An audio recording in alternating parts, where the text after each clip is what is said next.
And it's Monday, y'all, and I hope everyone had a great weekend. I know my co-host is not too happy, but he didn't have a very good weekend. I did. But let's bring him on and see how he's doing. Jersey Fred, what? Wow. What is popping, my brother? I love the hat, my friend. I thought for sure you would at least come on with like a Boston cream donut, something to show the love. I wish. You couldn't have sent Mary out this morning to grab you one? No. She gets up way earlier than I do. So yeah, no, I mean, it is what it is. I'm a man of my word, Brad. You are a man of your word. That is 100% true. And we're gonna get into that hat in just a second. But how was the weekend? Anything exciting? It's winding down. It's like the sad period right now because there's 1 week left of summer. This week LDW. now, LDW is coming up, and it's the end of summer. It's the last major of summer. The last major in Jersey. Yeah. So it's the last shore major, which is great. I love LDW. You know what it is? And the majority of the time, you always have a good LDW, which it's even makes it even more bittersweet. Yep, because you can't wait for MDW.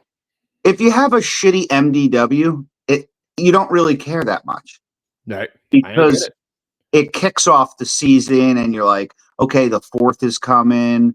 Like, we have the whole summer. But when you have a good LDW, you're like, oh, it's just like you know.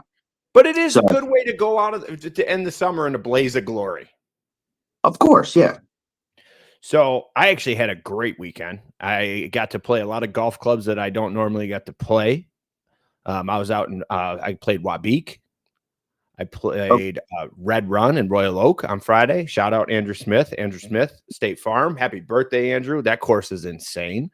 And then we went to a couples invitational on Saturday. Took home some shop credit at Western in Redford. Shout out to Pam and Alex for the invite for that. And then last but not least, I attended LIV yesterday, Fred. I did see that. We're going to talk about that a little bit. In fact, we'll probably bring that up at the end of with our guest here because he's a golf guy.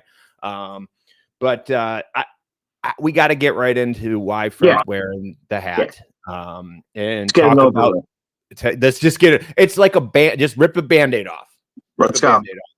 And without further ado, I got to bring on my very, very, very special guest, my main man, Nolan Dula. Nolan is from Ideal Traits, Better Hires, Better Business. Nolan, you had a much better weekend than Fred did, I would assume.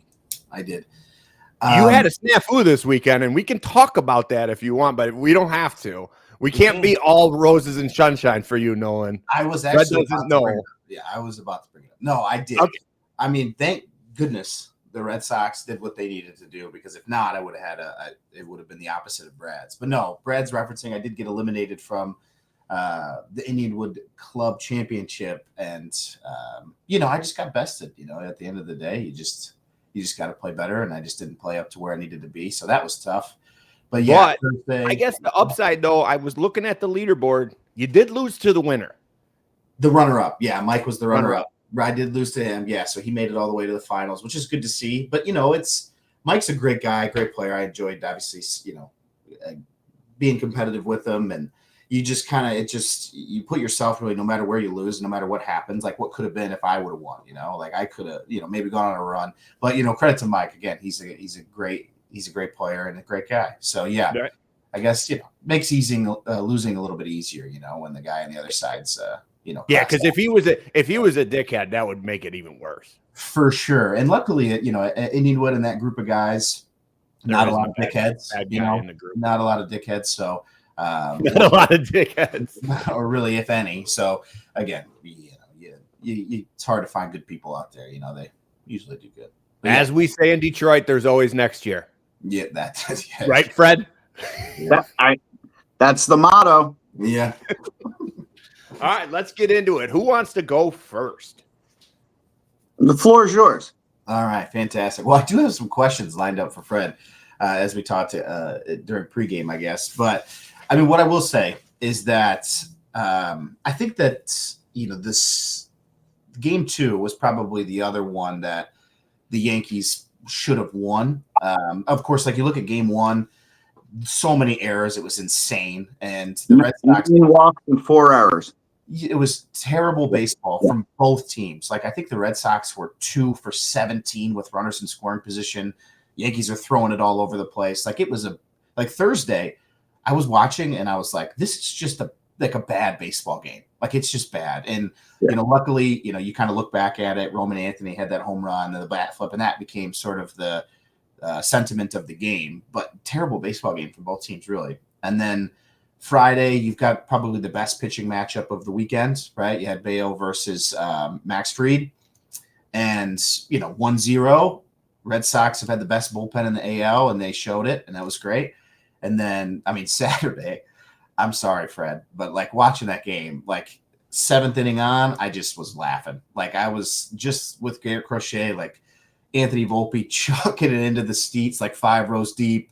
And then 2 at-bats later, Navarez hits another home run, and that one was tough. But Crochet on the mound, I'm sure you'll agree, Fred, that was always going to be a tough one to win, right? And then I knew yesterday, my buddy was texting me, and he's like, because they saw obviously the podcast, right? And they know what's on the line, so they're texting me about the jersey and this and that.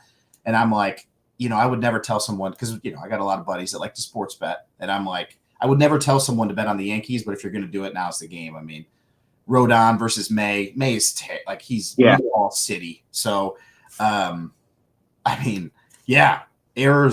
I texted Brad yesterday because he had mentioned Fred, they had been a little quiet. And I said, well, I probably would be too, with the way that the Yankees played those 3 games. I think it was coming into yesterday. They had more errors than runs scored in the series.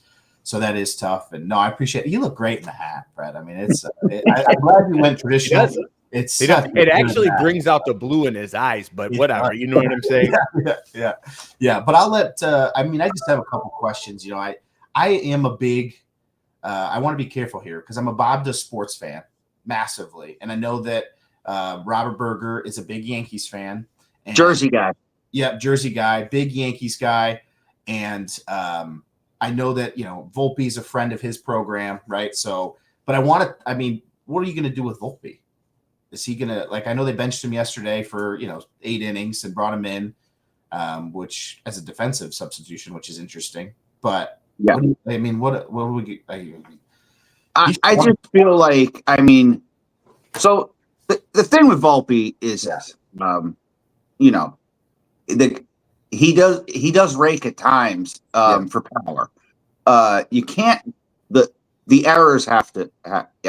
It's bad, but I believe he was Gold Glove finalist 2 years ago. Sure. Shows hope. That's not terrible. But the other thing I have is this.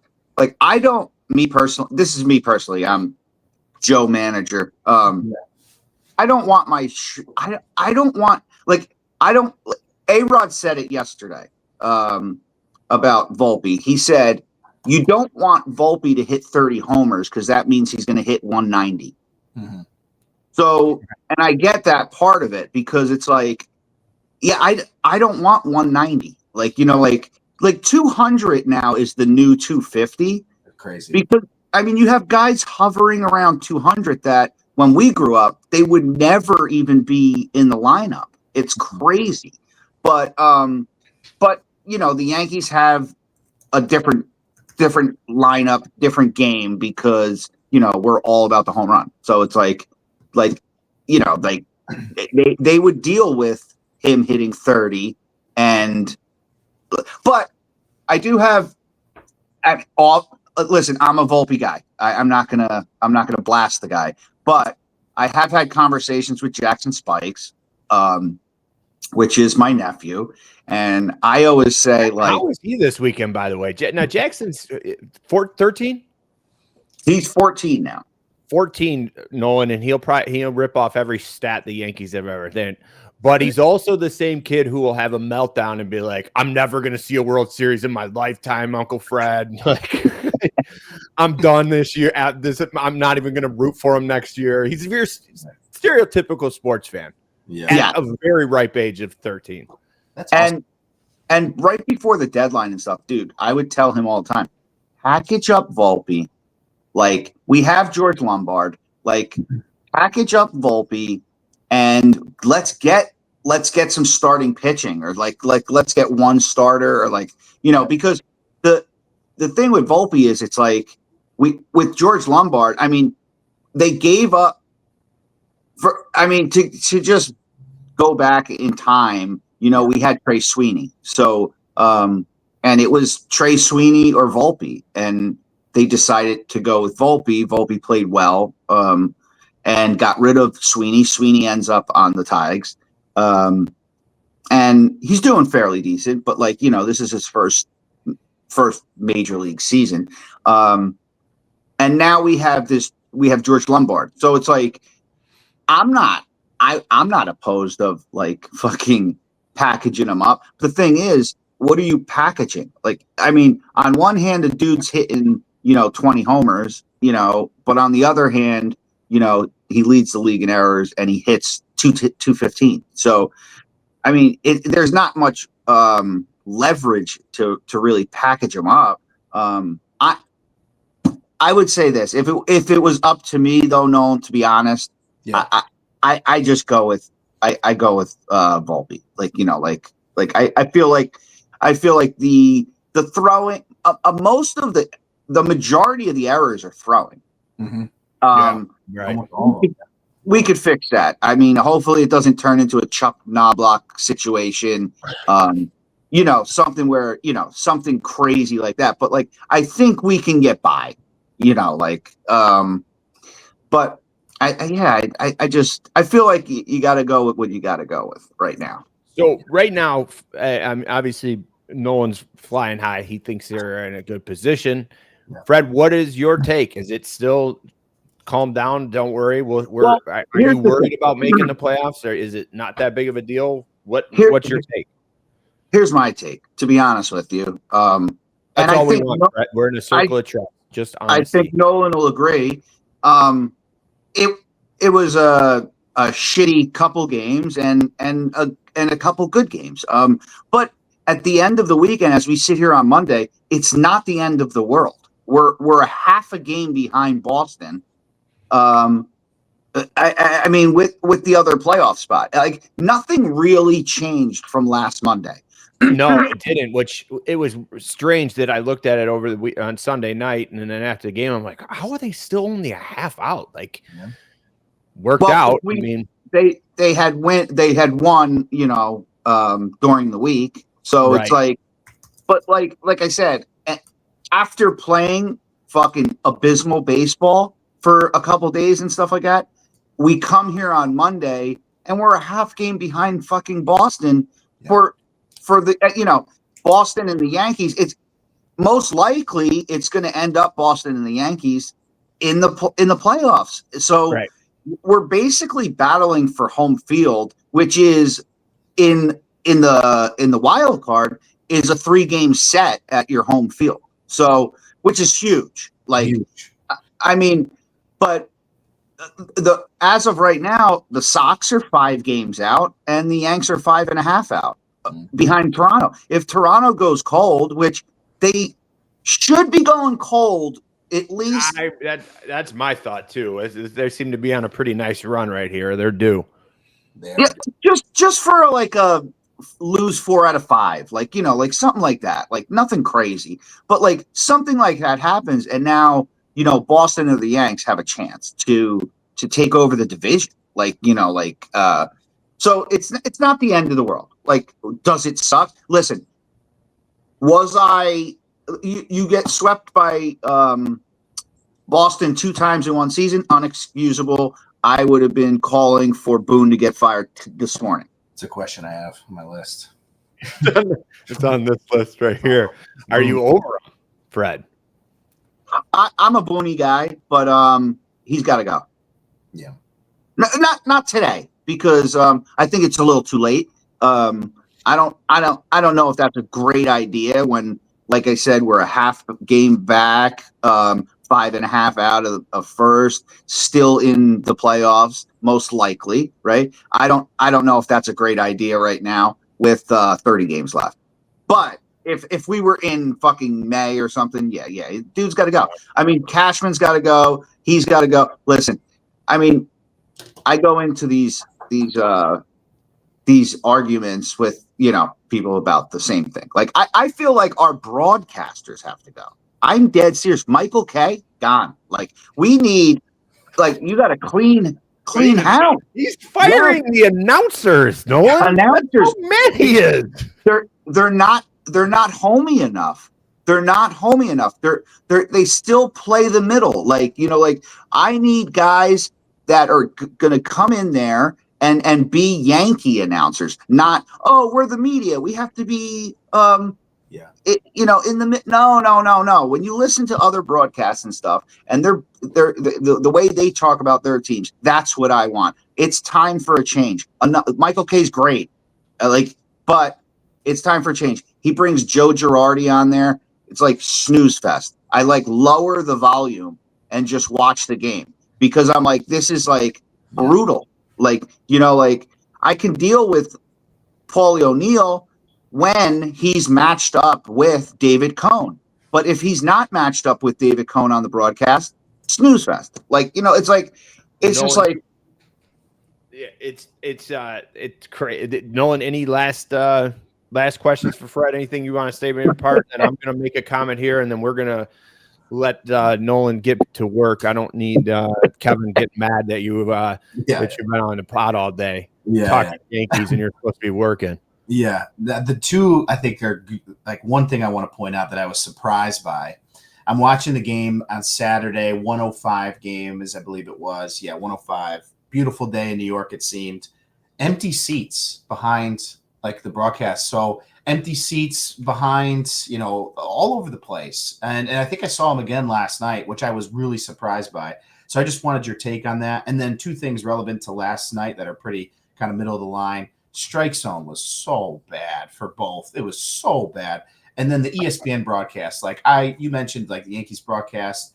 I would 1,000% rather watch an NESN broadcast, or at least have Yankees are hosting that game, obviously at Yankee Stadium.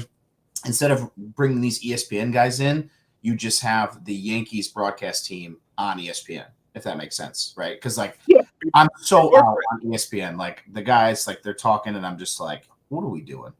But the strike zone was so bad. I was terrible. The one at bat with Judge on 4 balls. That was absolutely crazy. So, but yeah, I mean, I'm not crazy about the broadcast either. I do I do like Mendoza. Out of all of them, I like Mendoza the best. But it's that's the thing with these nationally televised games. Like you said, it's okay for nationally televised broadcasts when it gets into the playoffs and stuff like that. But have you seen an Apple game? No, I always watch because Apple. I always watch through the MLB.TV, and I think the only one that has blackout restrictions is ESPN and maybe Fox. So I always watch the NESN broadcast. Okay. I mean, Apple's brutal. Apple, it's you obviously realize it's their first year. It's that, and that's what I mean. It's I don't know. There's a lot of things that need to be changed. What was the question before the ESPN one? Empty seats. The empty seats thing, it's it'll go in waves. I think that fans were really mad after the first 2 days. Yeah. It's also 2 weekends left in the summer. So Saturdays and Sundays in the summer. See, this is such bullshit. Hold on one second. Hold on. I gotta jump in here. Fred's comments here, because if you go back on this podcast, and if you're a follower of this podcast, Fred made a comment earlier in the year about the lack of people behind the plate and around at the Tiger Stadium, and I said, Fred, it's not exactly warm here yet. And he dogged us for being fair weather fans, but yet now that New York's getting close to LDW, it's okay. Well, listen, lots of people in the city are in Montauk, in the Hamptons on the weekends. It's do the math. I mean, like the U.S. Open's in town. Yeah, I mean, US the dude ripping his racket was priceless, by the way. Yeah, I mean, there's a lot of things going on, Brad. Let me just ask this one question real quick before we let Nolan get back to work. It's cute that you guys were talking about these two teams, but there is a team that went 12-4 in the last 5 series and is catching fire at the right time right now. Are you worried about the real team in the American League, the Detroit Tigers? You want me to go ahead? I think if Fred and if you put this offer in front of us that we could move from the AL East to the AL Central, we would take it. Oh my God. We're not listening. Yeah. We're not worried about the Detroit Tigers. No, I was gonna say the same thing. No, I didn't even know they were doing well. I mean, yeah, cool. Brad, what do you need? What do you need to win? And I'm used to it. What do you need to win that division? Go 500? So, like, I mean, come on. Yep. So, yeah, no, not worried about them. Not worried about Seattle. I knew was going to start to shit the bed. Houston, jokers. But, like, it's coming down to the AL East. I mean, that it is what it is. The cream rises to the top. At the end of the day, that's what happens. And you'll see. I mean, I don't. See. Well, obviously, yeah, we'll see. And then, well, I'm going to probably guarantee that we're going to hear next year's our year. All right. I'm the Detroit things. Hold on with that. So we're going to bring Nolan back on when we get closer to the playoffs, right? I do think it's hilarious that both of you, being an outsider, interested in these games because of the bet we have.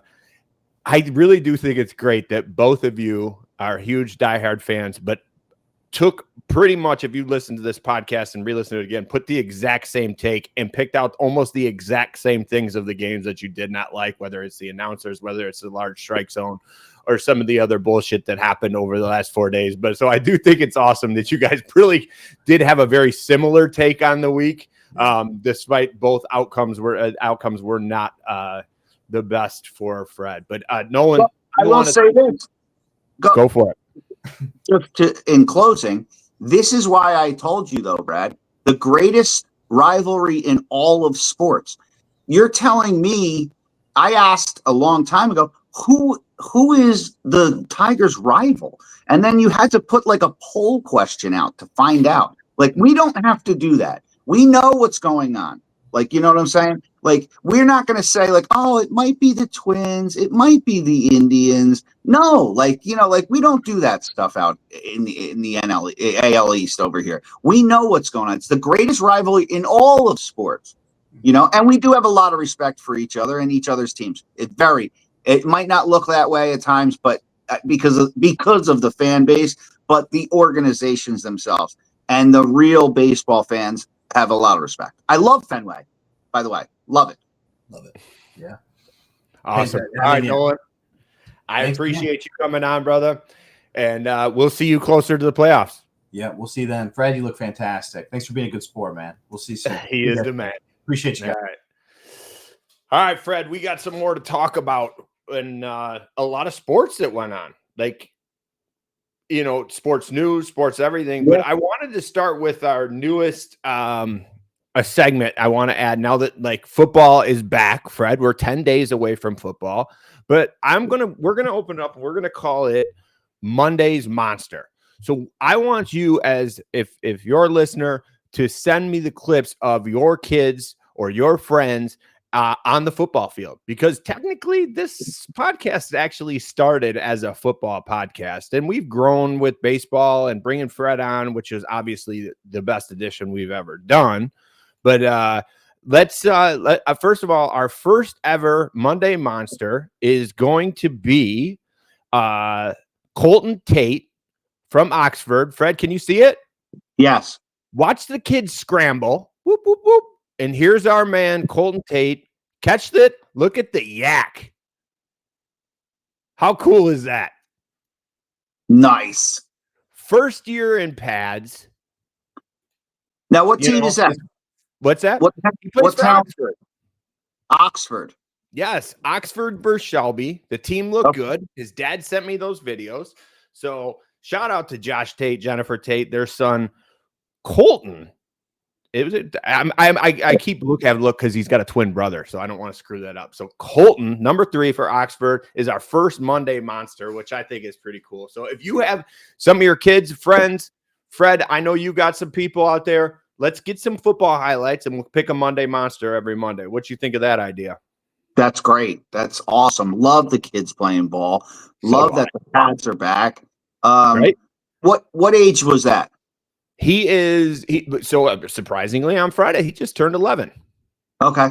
So he's probably a U12, something like that. Yep, just starting. Yeah, which is awesome to see. 2 years in. Nice. Yep, for sure. Absolutely. But with that being said, I mean, football is back 10 days. I got 13 days to my trip to Lambeau. Pretty excited about that. Any take on the end of the preseason? Are you kind of just let's get to it? I'm kind of over the preseason. I don't know about you. I mean, preseason was very lackluster. I do watch, Yeah. I'll put on any game on, obviously, but it was okay. There was nothing going on that was pertinent. But yeah, I'm kind of glad that there's a week right now because I don't want to deal with any of the what ifs for another round of preseason games. So it's just I'm glad it's over. And can we get this Micah Parson thing over with? I mean, Jesus Christ! I thought about that too. But the thing is this: I really don't give a fuck. I don't like at the end of the day, right? Like you said, unless he somehow miraculously comes to Detroit. Other than that, I could care less. And that's how I felt when this whole thing kind of started. I'm like, cool. I hope he sits the year out. Like, right? Who cares? Right. Like if he ends up in the black and gold, I mean, different story. Yeah. Now it's on my radar. But I'm like, I don't give a fuck about these dudes. Not just, and I don't mean Parsons personally. I just mean these situations. It's like there's still going to be a kickoff in 11 days. So it is what it is. Like if you're strapping up or not, it's not going to stop us. Right? No, me and you. No. It's and more importantly, it's not one of our guys. So correct. So I did text my so I got to talk to my buddy Scott Koski. I'm flying to Marquette, staying at his house. We're driving over together. Again, very excited. But I do have in the back of my head that it's from my understanding, it's about a 2-hour drive. If we lose this game, our first game, which I don't think we are, I'm just saying, if we do lose this game, that's going to be a long ride home back to Marquette of him telling me how great the Packers are going to be. Well, yeah. I don't want to do that. I think listen, you know what's great about games like this too? It's the fucking first game of the year. It's the first game of the year, and you get a chance to, especially in divisional games, you get a chance to play again. So I did text him this, Fred. Brett Favre was 27 when he won his first Super Bowl. Aaron Rodgers was 27 when he won his first Super Bowl. Jordan Love turns 27 this year. That's interesting. He responds back to me with, "What are you trying to say?" I simply respond with, "The streak stops here. Have a great weekend." Okay. Now, you're gonna and because it's game one, it's even better for you to at least be able to take in Lambeau a little. Yeah. It's again, same thing with it's similar to the Yankees. it's not the end of the world, right? Right. Losing game 1 is not the end of the world. At least that you want to take the experience in, because Lambeau looks amazing. I can't wait. I'm so excited, man. I've been to a lot of stadiums off watching the lines on the road, but this is just, this rivalry, in my opinion, and it may not be the same for others, is very similar to yours with Nolan. Like, I can't stand Green Bay. I love Scott Koski to death. I hate that he's a Packers fan, but he will always be my buddy. But when it comes to these two teams, it's just different. To me, it's just different. Yeah. And I mean, Rodgers was a big part of that. Absolutely. So, but I'm really excited for you, though, to see Lambeau. Like, not every day do you get to go to Lambeau. Like, and like I said, there's nothing on the line. Well, I don't know. Yeah. No, I mean, if we lose this game, you know how the city's going to react. Well, no, in the big picture, it's right. In the big picture. It's not season ending. So at least like you have that leeway. I feel like you feel that way for like games 1 through 4. Like, like you're like, oh, well, okay, we had a shitty loss, but like we bounce back. Now, the thing that you look at, though, is like you look at our schedule and Green Bay, Chicago right out the gate. Those are 2 easier games, because then we have like Baltimore, we have Cincinnati. I believe we have one other. I think we might even have Kansas City. I haven't looked farther than 2 weeks, just because I gotta focus on 1 week at a time. Can't look in the future like I'm playing. But Sarah says to me, like, you act like you're going to be on the field. I feel like it, so that's how I'm going to act. Yeah, and it's crazy that you're going to Lambeau week 1. I will be at MetLife week 1. I will be with Rodgers. You'll be in Lambeau. Well, so here's the other thing too. I plan on being on the pod Monday. We have to do Monday, and we might. I know you're not going to like this, but due to college football, due to the Bryce Underwood, we might have to work LDW. Fred, we took 2 weeks off. We might. Well, I mean, LDW. I'm not mad at. Texas, Ohio State, dude. I mean, Texas, Ohio State's going to be huge. Michigan is starting Bryce Underwood, which a lot of people didn't think they were. I said from the jump they had to. There's a lot of local newscasters, so it's going to be a fun weekend. I'm looking forward to this weekend.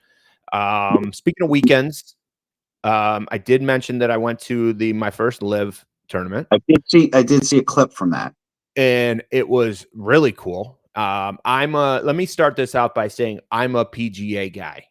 Yeah. I will, however, tell you that I am now, well, I guess my experience is only the Rocket and the Buick Open.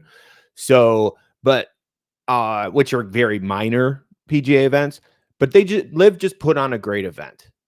They really did. It was awesome. The vibe there was cool. The crowd in there with Bryson and Rom playing together was awesome.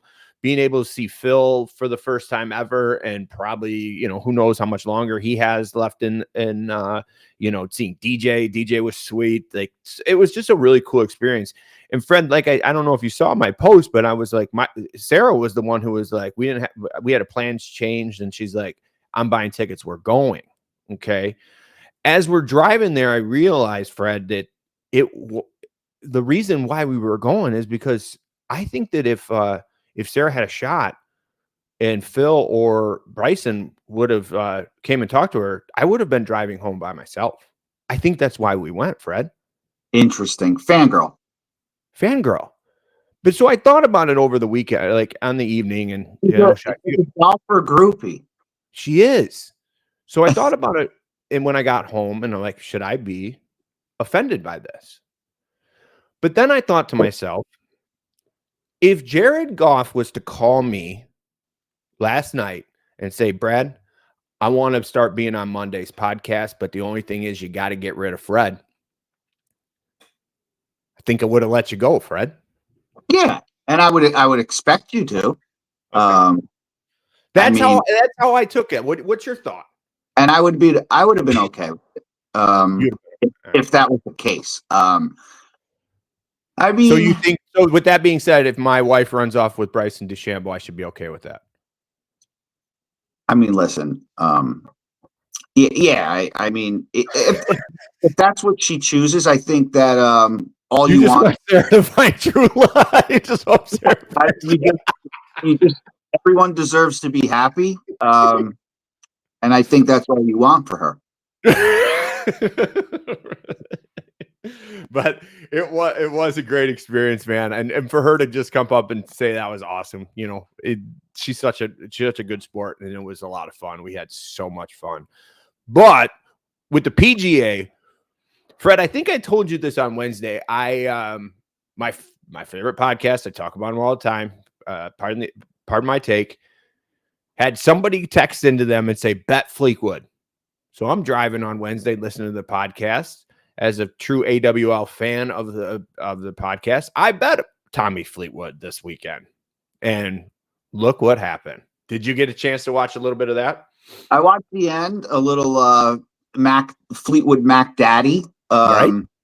I thought that it was going to get a little close. Did he bogey 15 or? Yeah, 14, I think. One of those. Yeah. So I was kind of hoping it did get close. Sure. I didn't know he had money on the fucking guy, but yeah. I mean, it was. I watched those last 15, 16, 17, 18, maybe. Yeah. When I came home from the LIV tournament, I did the same thing and watched the end of it. One of the things that I was looking at too was the fact that, you know, they had Cantlay in there, and they were playing each other. I think this may be setting up. He missed that birdie, his birdie attempt, which would have cut it to 2 strokes going into 18, and that would have made it like feel more interesting. But then going into 18 down 3 strokes, you knew it was over. Yeah, but I think this kind of lines up for a Ryder Cup match between Fleetwood and Cantlay. Would be good. The rematch, right? On American soil. I don't know. I'm pretty pumped up. So Wednesday they announced the captain's picks. Okay. I hope that Keegan Bradley picks himself. I really do. I just want to see the Maverick in there. Yeah, I want to see. Now I'm a Maverick fan too. Maverick McNeely. Yes. Right? Maverick McNeely. On Instagram, I even sent you a little thing that they had put him up there like as a possible coach pick. I don't know. It's going to be a long shot, but I'm with you, Fred. I hope all the listeners, let's root for Maverick. Yes, Maverick. Okay, last but not least. Oh, and I'm sure you were. Did you? Oh no, you were away yesterday. So but Little League World Series yesterday. So it's funny you say that because I was watching SportsCenter last night and I caught a little bit of it.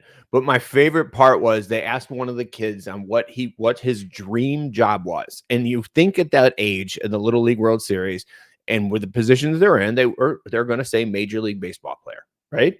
That's what you would think. One of the kids was like, I want to be a dog walker. Tell me about the Little League World Series. Was the first time in like 25 years or something the team won? Something like that? For Taipei, Chinese Taipei? Yeah, something like that. It was the first time an international team won since like 2018 or something like that. But just totally outmatched yesterday. They put up a good fight for the first couple innings. But the kid throwing for Chinese Taipei. Yes, I did see the highlights of him. He was throwing, boy.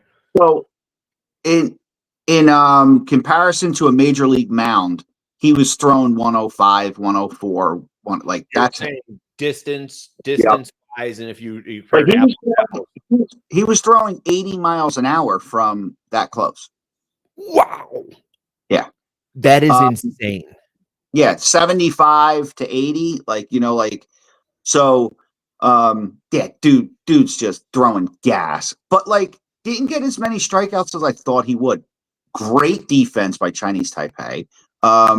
It was 1-0 for a while, and then Vegas got super sloppy throwing the ball around and stuff like that. So they just, either way. but they didn't hit. You're not gonna win a game scoring no runs. So, but it was a question for you, and obviously being a dad of a kid that age that pitches and plays baseball, and to the other sports parents who have kids that age. I mean, when you have a kid who's, and now correct me if I'm wrong, because Sarah asked me this last night, and I believe it's 12 and under for the Little League World Series, right?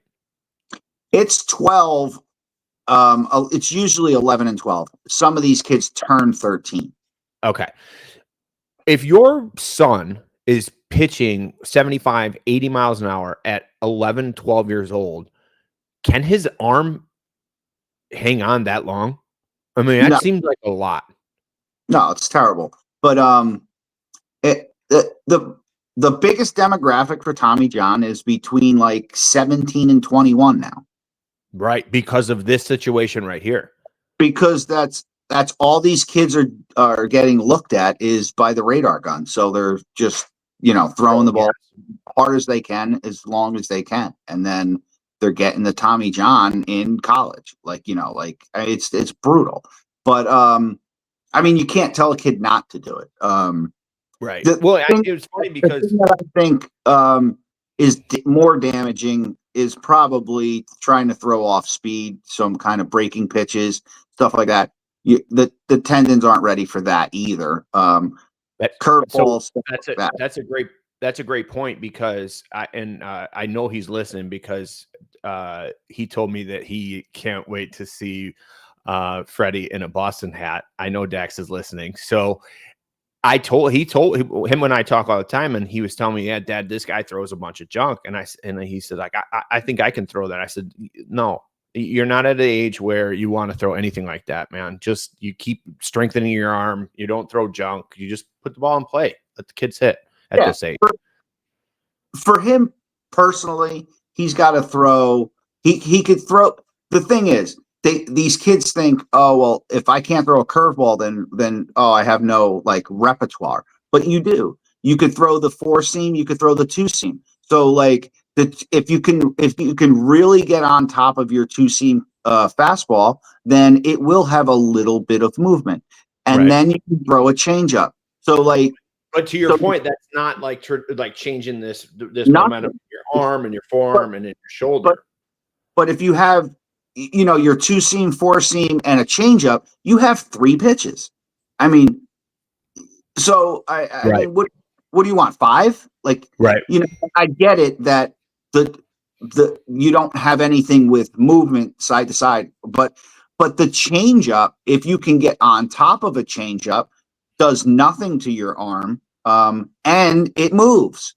So there's your breaking pitch. Is your changeup. Get command of your changeup, and you throw that thing all the time.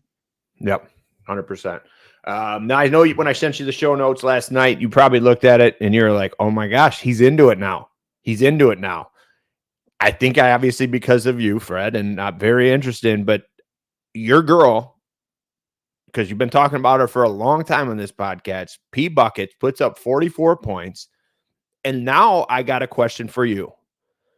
Caitlin Clark or P. Buckets?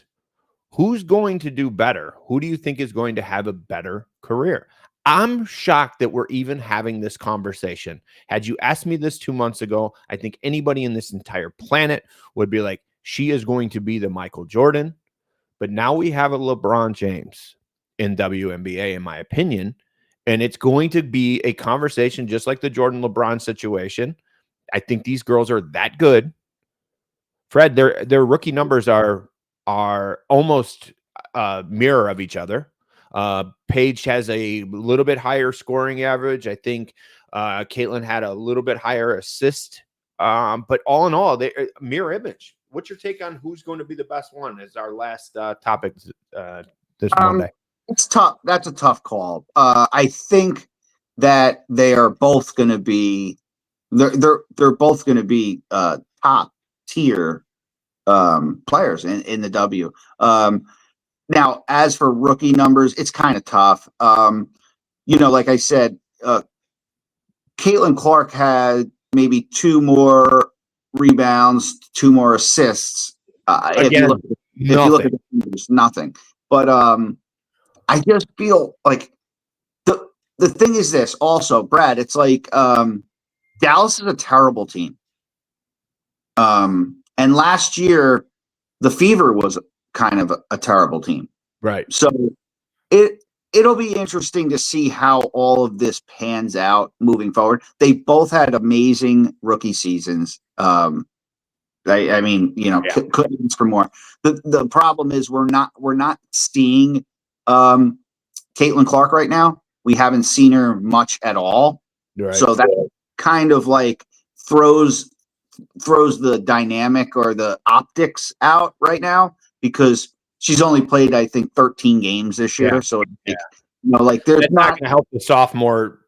Yeah. Numbers, so kind of like shake it out in 3 or 4. But I mean, P Buckets, total stud. Like, you know, they won't be in the playoffs. I'm hoping that Caitlin Clark comes back for the playoffs.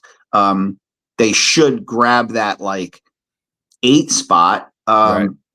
Because, and this is, listen, they're in the 8 spot without her. I think they could probably be in like the 4 spot with her. But like, you know, there's 7 games without her sliding in that 8 spot, and her coming back could be kind of like a you know, them being a sleeper, you know, taking that lower seed. Yeah. Right. And I think that like, I think LA might slip in. They have a possibility to slip in that, you know, Plum Dog, the Puerto Rican princess with LA.